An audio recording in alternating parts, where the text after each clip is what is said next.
ओम श्री साई राम। श्री साई सच्चरित्र अध्याय 25। दामू अन्ना कासार, अहमदनगर में रुई और अनाज के सौदे। आम्रलीला प्रार्थना। प्राकथन।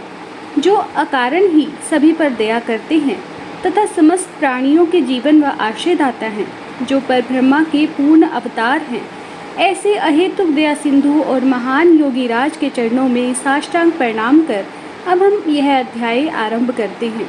श्री साईं की जय हो।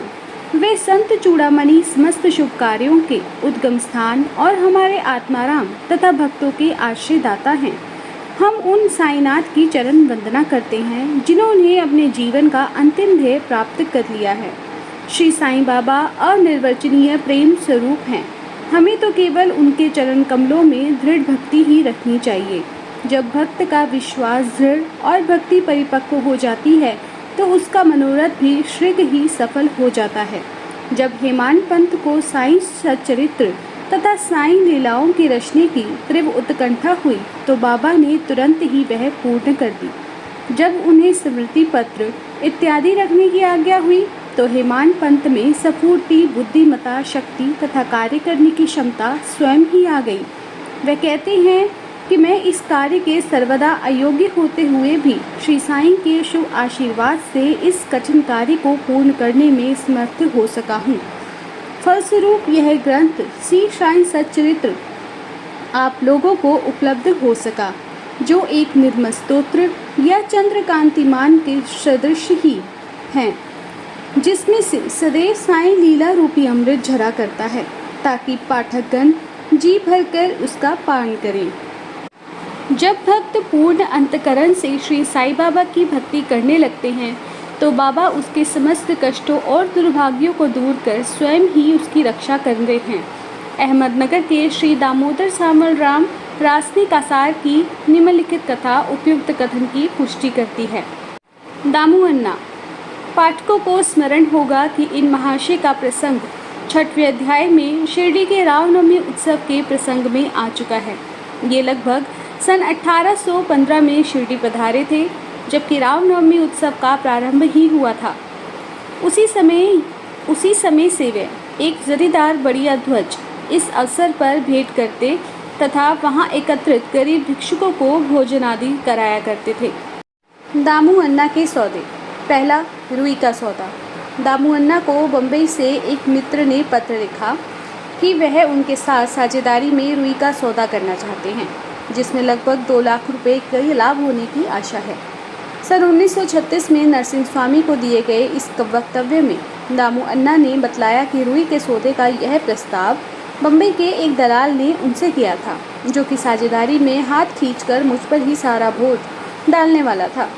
दलाल ने लिखा कि धंधा अति उत्तम है और हानि होने की कोई आशंका नहीं। ऐसे स्वर्णिम अवसर को हाथ से नहीं खोना चाहिए। दामू अन्ना के मन में नाना प्रकार के संकल्प विकल्प उठ रहे थे, परंतु स्वयं कोई निर्णय करने का उनके साहस न हो सकने के कारण उन्होंने इस विषय में कुछ विचार तो अवश्य लिया, परंतु बाबा के भक्त होने के कारण पूर्ण विवरण सहित एक पत्र श्यामा को लिख भेजा, जिसमें बाबा से परामर्श करने की प्रार्थना थी। यह पत्र श्यामा को दूसरे दिन मिल गया, जिसे दोपहर के समय मस्जिद में जाकर उन्होंने बाबा के समक्ष रख दिया। श्यामा से बाबा ने पत्र के संबंध में पूछताछ की। उत्तर में श्यामा ने कहा कि अहमदनगर के दामू अन्ना कासार आपसे कुछ आज्ञा प्राप्त करने की प्रार्थना कर रहे हैं। बाबा ने पूछा, वह इस पत्र में क्या लिख रहा है? उसने क्या योजना बनाई है? मुझे तो ऐसा प्रतीत होता है कि वह आकाश को छूना चाहता है। उसे जो कुछ भी भगवत कृपा से प्राप्त है उससे वह संतुष्ट नहीं है। अच्छा, पत्र पढ़कर सुनाओ।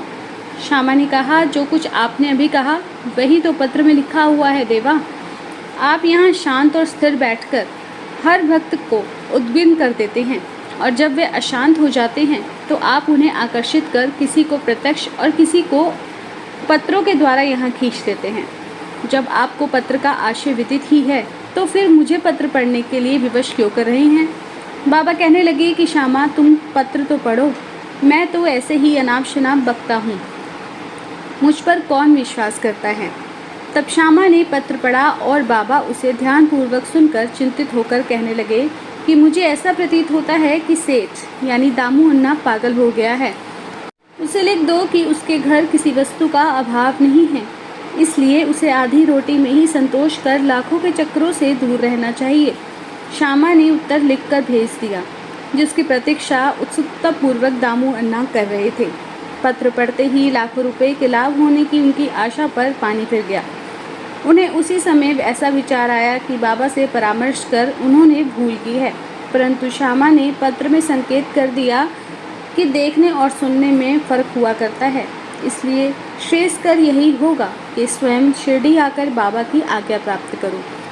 बाबा से स्वयं अनुमति लेना उचित समझकर वह शिरडी आ गए। बाबा के दर्शन कर उन्होंने चरण सेवा की, परंतु बाबा के सम्मुख सौदे वाली बात करने का साहस नहीं कर सके।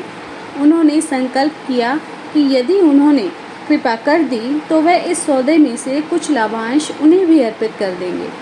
यद्यपि यह विचार दामू अन्ना बड़ी गुप्त रीति से अपने मन में ही कर रहे थे, फिर भी त्रिकालदर्शी बाबा से क्या छिपा रह सकता है।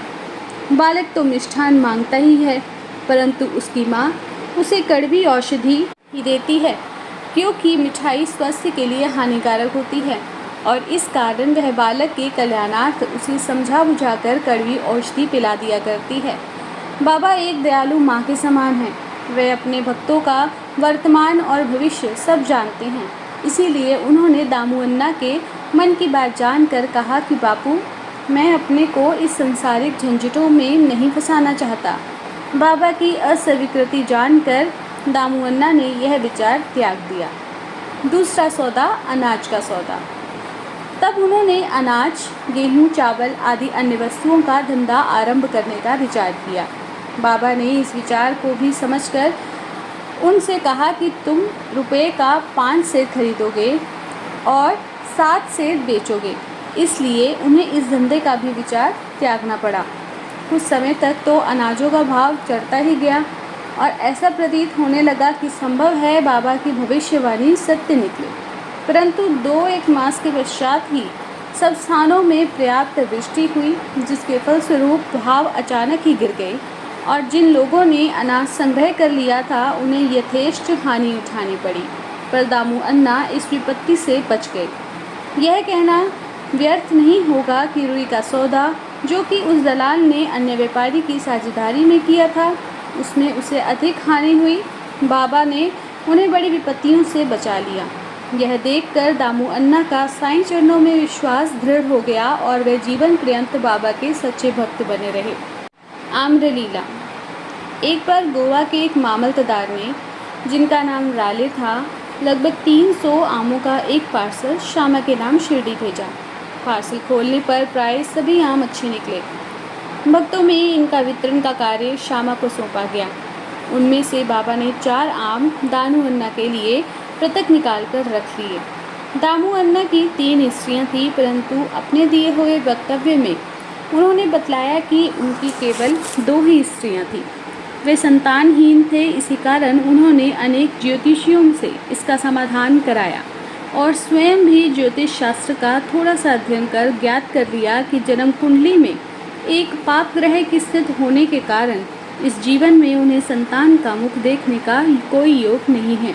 परंतु बाबा के प्रति तो उनकी अटल श्रद्धा थी। पार्सल मिलने के 2 घंटे पश्चात ही वे पूजनार्थ मस्जिद में आए। उन्होंने देखकर बाबा कहने लगे कि लोग आमों के लिए चक्कर काट रहे हैं, परंतु ये 2 दामों के हैं, जिसके हैं उन्हीं को खाने दो और मरने दो। इन शब्दों को सुन दामू अन्ना के हृदय पर वज्राघात सा हुआ, परंतु महालसापति उन्होंने समझाया कि इस मृत्यु शब्द का अर्थ अहंकार के विनाश से है। बाबा के चरणों की कृपा से तो वह आशीर्वाद स्वरूप ही हैं। तब वह आम खाने को तैयार हो गए। इस पर बाबा ने कहा कि वे तुम ना खाओ, उन्हें अपनी छोटी स्त्री को खाने दो। इन आमों के प्रभाव से उसे 4 पुत्र और 4 पुत्रियां उत्पन्न होंगी। यह आज्ञा शिरोधार्य कर उन्होंने वह आम ले जाकर अपनी छोटी स्त्री को दे दिए। धन्य है श्री साईं बाबा की लीला, जिन्होंने भाग्य विधान पलटकर उन्हें संतान सुख दिया। बाबा की स्वेच्छा से दिए वचन सत्य हुए, ज्योतिषियों के नहीं। बाबा के जीवन काल में उनके शब्दों ने लोगों को अधिक विश्वास और महिमा स्थापित करने का कारण दिया। परंतु महान आश्चर्य यह है कि उनके समाधिस्थ होने के उपरांत भी उनका प्रभाव पूर्ववत ही है। बाबा ने कहा कि मुझ पर पूर्ण विश्वास रखो। यद्यपि मैं देह त्याग भी कर दूंगा, परंतु फिर भी मेरी अस्थियां आशा और विश्वास का संचार करती रहेंगी। केवल मैं ही नहीं, मेरी समाधि भी वार्तालाप करेगी, चलेगी फिरेगी और उन्हें आशा का संदेश पहुंचाती रहेगी। जो अनन्य भाव से मेरे शरणागत होंगे, निराश ना होना, मैं तुमसे विदा हो जाऊंगा। तुम सदैव मेरी अस्थियों को भक्तों के कल्याणार्थ ही चिंतित पाओगे। यदि मेरा निरंतर स्मरण और मुझ पर दृढ़ विश्वास रखोगे तो तुम्हें अधिक लाभ होगा। प्रार्थना। एक प्रार्थना कर हेमांड पंत यह अध्याय समाप्त करते हैं। हे साईं सद्गुरु, हमारी आपसे प्रार्थना है कि आपके अभय चरणों की हमें कभी विस्मृति ना हो। आपके श्री चरण कभी भी हमारी दृष्टि से ओझल ना हो। हम इस जन्म मृत्यु के चक्र से इस संसार में अधिक दुखी हैं। अब दया कर इस चक्र से हमारा शीघ्र ही उद्धार कर दो। हमारी इंद्रियां जो विषय पदार्थों की ओर आकर्षित हो रही हैं, इनकी ब्रह्म प्रवृत्ति से रक्षा कर उन्हें अंतर्मुखी बनाकर हमें आत्मदर्शन के योग्य बना दीजिए। जब तक हमारा इंद्रियों की बहिर्मुखी प्रवृत्ति और चंचल मन पर अंकुश नहीं है, तब तक आत्म साक्षात्कार की हमें कोई आशा नहीं है। हमारे पुत्र और मित्र कोई भी अंत में हमारे काम नहीं आएंगे। हे साईं, हमारे तो एकमात्र तुम ही हो जो हमें मोक्ष और आनंद प्रदान करोगे। हे प्रभु, हमारी तर्क वितर्क तथा अन्य कुप्रवृत्तियों को नष्ट कर हमारी रक्षा कीजिए। हमारी जीभा सदैव तुम्हारे नाम स्मरण का रसास्वादन लेती रहे।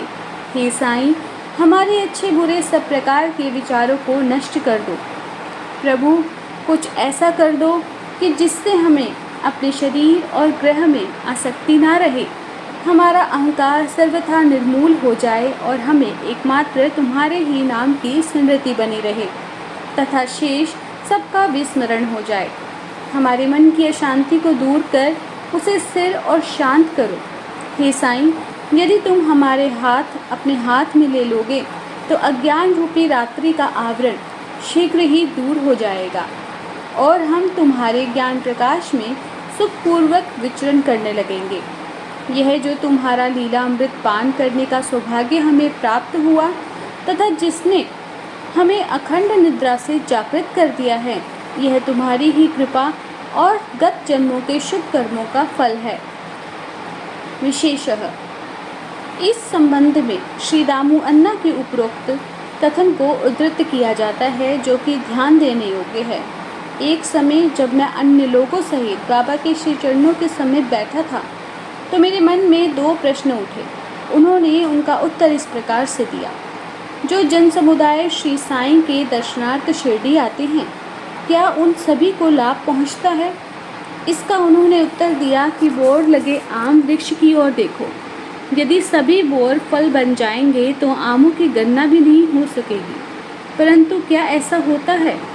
बहुत से बोर झड़कर गिर जाते हैं। कुछ फले, कुछ बड़े भी तो आंधी झकोरों से गिरकर नष्ट हो जाते हैं और उनमें से कुछ ही शेष रह जाते हैं। दूसरा प्रश्न मेरे स्वयं के विषय में था। यदि बाबा ने निर्वाण ले लिया तो मैं बिल्कुल ही निराश्रित हो जाऊंगा। तब मेरा क्या होगा? इसका बाबा ने उत्तर दिया कि जब और जहाँ भी तुम मेरा स्मरण करोगे, मैं तुम्हारे साथ ही रहूँगा। इन वचनों को उन्होंने सन 1918 के पूर्व भी निभाया और सन 1918 के पश्चात आज भी निभा रहे हैं। वे अभी भी मेरे साथ रहकर मेरा पथ प्रदर्शन कर रहे हैं। यह घटना लगभग सन 1910 या 11 की है। उसी समय मेरा भाई मुझसे पृथक हुआ और मेरी बड़ी बहन की मृत्यु हो गई। मेरे घर में चोरी हुई और पुलिस जांच पड़ताल कर रही थी। इन्हीं सब घटनाओं में मुझे पागल सा बना दिया था। मेरी बहन का स्वर्गवास होने के कारण मेरे दुख का पारावार नहीं रहा। और जब मैं बाबा की शरण गया तो उन्होंने अपने मधुर उपदेशों से मुझे सांत्वना देकर अप्पा कुलकर्णी के घर पूरन पोली खिलाई और मुझे मस्तक पर चंदन लगाया। जब मेरे घर चोरी हुई और मेरे ही एक 30 वर्षीय मित्र ने मेरी स्त्री के गहनों का संदूक जिसमें मंगलसूत्र और नथ आदि थे चुरा लिए, तब मैंने बाबा के चित्र के समक्ष रुदन किया और उसके दूसरे दिन ही वह व्यक्ति स्वयं गहनों का संदूक मुझे लौटाकर क्षमा प्रार्थना करने लगा। ओम श्री साई राम। श्री सद्गुरु साईनाथ अर्पणस्तु। शुभम भवतु। अध्याय 25 समाप्ति।